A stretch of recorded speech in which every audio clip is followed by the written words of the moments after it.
Whistler. Whistler is tucked in the heart of British Columbia, Canada. Situated north of Vancouver, couple hours drive in the car. The closest airport to fly into is Vancouver International. Now Whistler is an all year round adventure resort with world-class slopes in the winter for snow sports, and then when the summer season kicks off, these mountains flood with mountain bikers.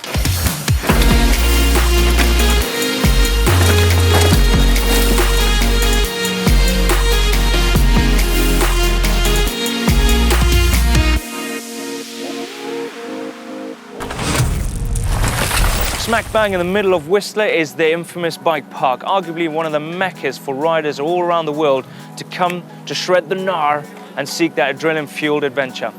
But let's not forget the sheer size of this place and beyond the bike park, where you can find the most stunning natural trails that this planet has to offer. And if you come here at the right time of the year, you get to witness Crankworx Festival of Cycling. It's amazing.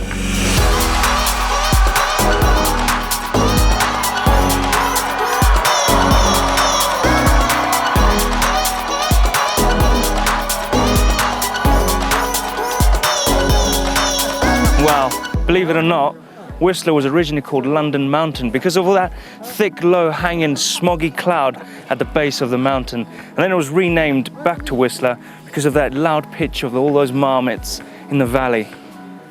Interesting fact, London Mountain. Wow, a bit far from London. Even though it took 50 years to come around, Whistler did hold the Olympic and Paralympic Winter Games back in 2010. That's why these rings are here.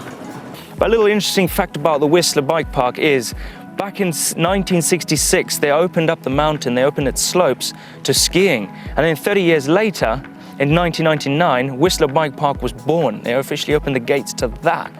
The seed for global gatherings was planted and this place kicked off. It didn't take long. Now you've got Crankworx festivals happening here. You've got a number of other festivals happening. You've got people coming around from all over the world to come to this spot to ride their mountain bikes. It's amazing. I absolutely love Whistler.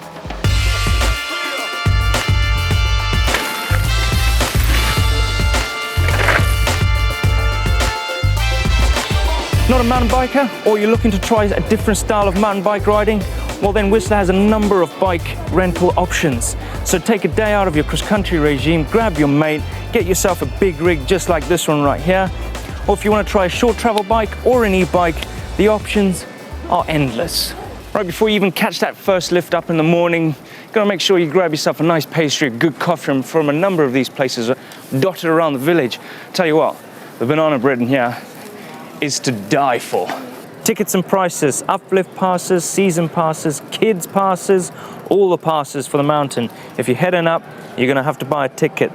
So you can buy a 1-day, a 2-day, a 5-day, a 10-day, and an all-season pass. A 1-day pass is roughly $70, a 2-day pass is roughly $150, then you got a 10-day pass, which is roughly $500, then you got the all-season pass, which is about $795. And if you want to head up to the top of the world, that's an extra $21. Right, so if you don't want to do a full day in the bike park, you can get two different options. You can have an extended play time, which is from 3:30 to 8 p.m. That's close time. Or you can do twilight, and that starts at 4:30 p.m. all the way to closing time, 8 p.m. There are over 250 kilometers of trails, all accessible by uplifts, 5 lifts to serve 68 trails. The bike park is split into 5 zones: Fitzsimmons, Creekside, Cobonzo, Peak Lift, and the GMC pump track.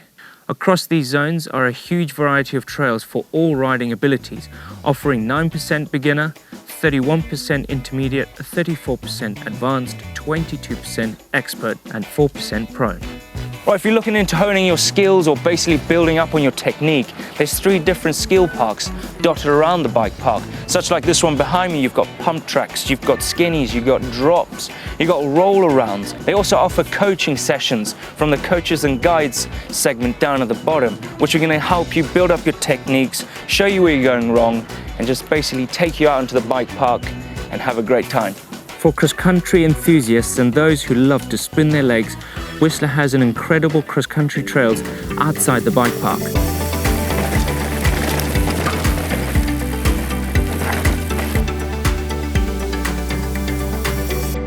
Accommodation, where are you going to stay when you come to Whistler? Well, staying in the resort can be quite pricey, so shopping around is a wise thing. But Whistler has a number of places, from camping to Airbnb to hostel to hotels. You can even stay out of the resort and catch the bus in to save a few pennies. For us, wow, we shopped around. We got a rad bargain in the middle of town. It was perfect for us, but just a word of warning, that it can get a little bit loud in the evenings. There's so much more to Whistler than just the bike park. You want to take a chill day, there's so much more that Whistler has to offer, from hiking to kayaking to going to play golf, hang out at the lake, or just going for a little old hike with the family if you've brought it. I'm going to go hang out at the lake.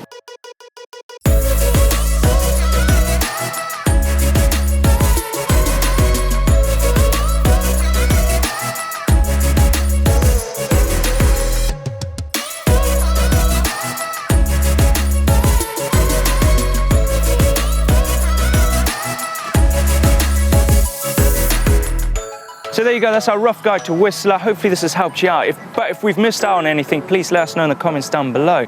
If you love this sort of content, please give it a thumbs up, like. Don't forget to smash the globe to subscribe, and we'll see you at the next one.